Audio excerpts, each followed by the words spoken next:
The entrance to the mine gaped open like a square mouth, framed by sagging wooden beams, the darkness inside so absolute it seemed to swallow the fading daylight behind us. I hesitated at the threshold, my pulse quickening, the air heavy and still. The void ahead was suffocating, and every instinct screamed that it was too dangerous to continue. My feet froze in place, the weight of the silence pressing down on me. As I stood there, Emily's silhouette moved past me, vanishing into the blackness beyond. A soft metallic click echoed from within, followed by a low electrical hum. Faint yellow bulbs strung overhead sputtered to life, flickering weakly and illuminating the square tunnel walls. Shadows stretched long and sharp, revealing the harsh edges of the mine's narrow passage. The glow was weak, casting more unease than reassurance. I swallowed my fear and stepped inside, but something deep in my gut twisted with unease. The dim light revealed more of the tunnel, but it only deepened my unease. The square walls were unnaturally smooth, as if they had been cut by precise machines long ago. The bulbs overhead flickered with every shift in the air, casting erratic shadows that twisted and jumped with our movements. Dust hung thick, swirling in slow eddies with each step. I felt it settle on my skin, fine as ash. The tunnel stretched ahead, narrowing slightly, but no side passages or openings broke the oppressive symmetry. I could feel the weight of the rock above pressing down, making every breath seem heavier. The air was laced with something metallic and bitter, and my throat tightened against it. Even with the lights on, it was hard to shake the sense that we were stepping into something that had waited a long time to be found, and I couldn't tell if the mine was welcoming us or closing around us. Emily kept moving ahead, her footsteps soft but echoing down the square tunnel. I followed reluctantly, my own steps slow and heavy, listening to the faint hum of the lights overhead. As we ventured deeper, the mine grew colder, and the air carried a sharp, biting edge. The walls, now close enough to touch, seemed to lean inward, and though they were smooth, I imagined I could hear them creaking under the strain of the earth above. I became acutely aware of the flickering bulbs, each one seeming to pulse a little slower the further we went. The shadows along the floor stretched longer and darker, and the sound of our steps became swallowed by the oppressive silence. A strange static filled my ears, subtle at first but persistent. My pulse quickened, and the muscles in my legs tensed as I fought the urge to turn back. Something about the place felt wrong, like the mine wasn't just dark, but hollow in a way that bent reality itself. The deeper we went, the more the mine seemed to close in around me.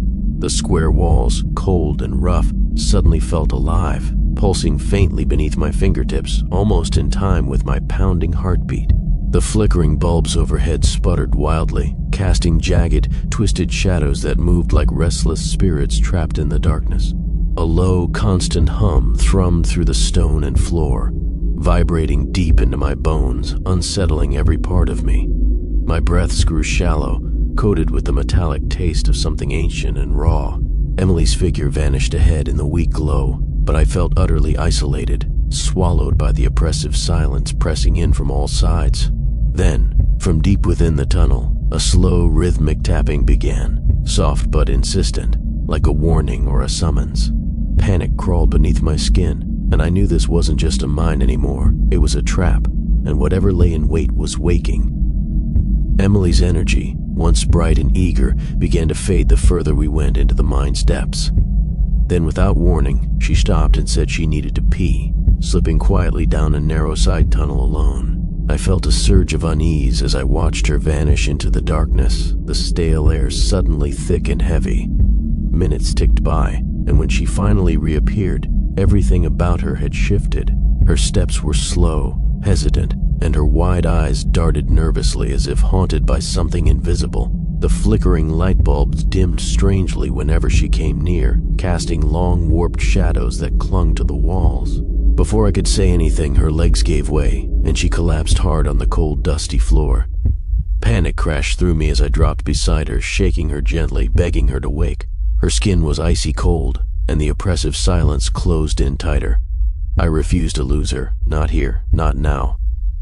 I barely had time to react before the oppressive silence of the mine pressed down on us like a heavy shroud. Emily lay motionless on the cold, dusty floor, her chest rising and falling faintly, but her eyes stubbornly remained closed. The flickering light bulbs above sputtered weakly. casting unstable shadows that danced and stretched like dark fingers along the rough square walls. I grabbed her arm, desperate for any warmth, but her skin was chillingly cold, sending a cold shiver coursing through me. The stale metallic air tasted thick with damp stone and something else, something ancient and rotten, lingering just out of sight. Suddenly, a slow echo of footsteps bounced down the tunnel, distant but deliberate, as if someone or something was watching us.